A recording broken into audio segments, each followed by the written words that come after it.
Well, hello! Welcome to this week's ITL. Yeah, this is the ITL right before Thanksgiving, and I like to say Happy Thanksgiving. Ah, it is a beautiful week. I start off for the week, I think. I'm having a great time trying to get the house all set up for the wife and I. It's. I'm actually stoked for the holidays. I'm this year for some reason I'm trying to get around, trying to get the holiday stuff in gear. I've always collected for the holidays. Whenever my kids were young, I always tried to get the house all geared up for the holidays with the wife and everything else. Then all of a sudden, shortly after I actually bought the house, and um, we had vandals, kids that came through and broke up and stole lights and stuff out of the front. And I said, "That's it, I'm done." And I let that ruin it for me. And I shouldn't have really, except for they were expensive lights. But I shouldn't have still. But I have expensive, really expensive from the 40s and 50s blow molds, plastic blow molds. I mean, they're like 4.5 feet tall, 5 feet tall blow mold plastics that I'll be putting up eventually with the lights and stuff. And yeah, they're antique, but they're made to be used and enjoyed. If they get destroyed, they get destroyed. In my eyes, it'd be a shame, but like I said, if they get destroyed, they get destroyed. Um, I do hope that you all have a great Thanksgiving. I'll be trying to get them installed and get them put up either right before Thanksgiving or shortly after Thanksgiving. Um, don't really have my lawn set up for them this year, but I'm going to get them put up anyway. I mean, my lawn is not what you call the cleanest. I really need to get my chipper out and go to town and spend a year chipping. It's one of those deals. The COVID really knocked the crap out of me. But yeah, you noticed in the back I got a couple of things, extra things hanging in the back that I picked up from the club, the radio club. We had, I told you, we had one of those basically scrap sales, and I picked up the wall hanging and stuff, and I think that's cool. I got that closet door that basically goes to nowhere. I want to cover up a little bit. It doesn't do it all the way, but I mean it does a decent job for me in here. This is just my little computer room slash radio room, and I like it. I like it. It's not finished, but it does a good job for me. Oh, it is what it is. And I am still working on getting my radios put together, and my antenna's actually running too. I actually got a small window. It's a fairly small window off to the right hand side of me here, and my wires come up to this window, and I'm gonna have it where it's a terminator come through the window here for the wires. And I want to get it so I've got it set up for a couple of my radios, but I want to get it for my 40 meter, so I can get that, so I can work with that. I don't have that set up yet, but it's coming. It's coming. And actually, I was talking to somebody, and they were. I mean, they really didn't know too much about the radio. I was talking over their heads a little bit, and I kind of had a feeling. But they were interested in it because they were interested in the CB radios, and that's good. And those are the type of people I was hoping to grab a hold of and get interest also. I mean, I was in the CB radio back in the days myself. That's what started getting me into this, along with the little handheld walkie-talkies as a kid. And that's something I was actually I should make some videos on how you can take a CB radio and take it to your base, let alone be if it's a camping base or something that order. I mean, it could be a shed in the middle of the woods for camping. It doesn't matter, as long as it's a dry little place for your radio. You could put, I mean, the antenna wise, I mean, it can only be a piece of wire. I'm not going to show you guys that. I mean, it's just a couple pieces of wire and put it up high enough and long as the right length. you've got it. You've got it. Long as it's the right length. And that's it. It's got to be the right length. It's pretty long, granted. But you can get it up there. I mean, it's doable. It's doable. And a 12-volt battery, you know what, a motorcycle battery do that just fine. Keep it charged up. You're just fine. You could do that with you can keep it charged up with one of those little solar chargers. Yeah, it's slow, but you're not gonna be there all the time. I mean, have a couple of those motorcycle batteries. It'll do you for some time. And have it where it's charging in on you. Have a charge controller so you don't overcharge them. You could do it. And have it for a camp, small camp. I don't see why you couldn't do it. But yeah, and I got them into thinking about that. I mean, you can get those FRS radios. I really don't know too much about those as far as the base units, but you can get those for to carry on your pockets. And that's why I got a couple of those for my wife and I for the house and stuff. That way, just in case there's an emergency, we can contact with those. And that way, I got those along with my my ham radio, my UHF VHF. My Baofeng. That way I can work with them in tandem.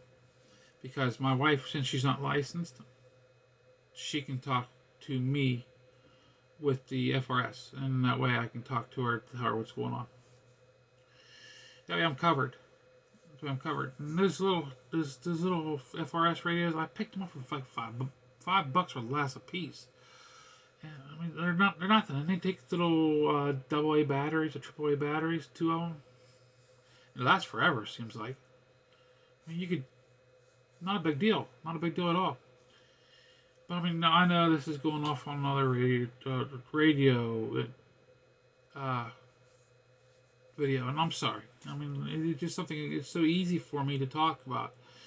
I mean, I've got so many questions from people about it, and it's just so easy for me to go on a tangent on it. And I am learning.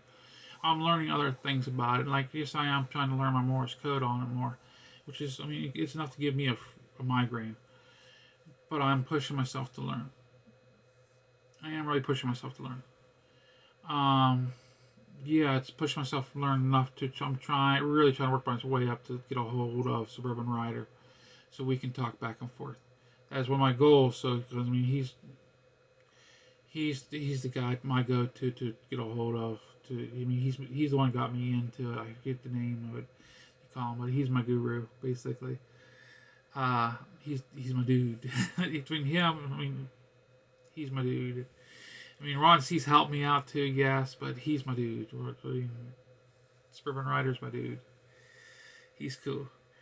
And yeah, and I'm trying to make it get up so at least I can communicate somewhat with him.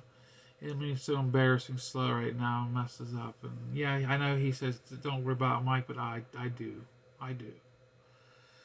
But yeah, as you talk, you see, yes, I do have the right connections. Mickey rigged it before for the microphone to work with my camera, but now this is perfect. I got it perfectly set up.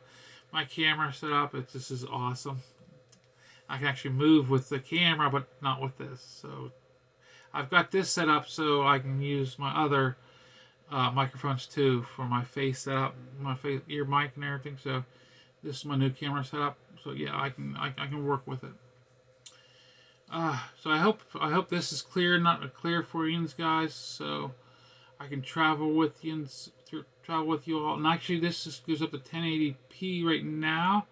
I can take it up to 4K for you guys. I have taken it up to 4K for you guys on a couple videos, and I don't know if you noticed it. I slipped it in for you guys a couple times. I don't know. I'm not going to say which ones they were, but I slipped it in there for you on you. But I mean, this is most of the time it's 1080p. Most of the time it's 1080p. Because I figured you can only stand so much ugliness of a muzzle mic. So much ugliness of muzzle mic. I don't normally go full stereo. Well, actually, I've been going stereo. Yes, I have been. I've been going stereo for you guys. But normally I don't. But yes.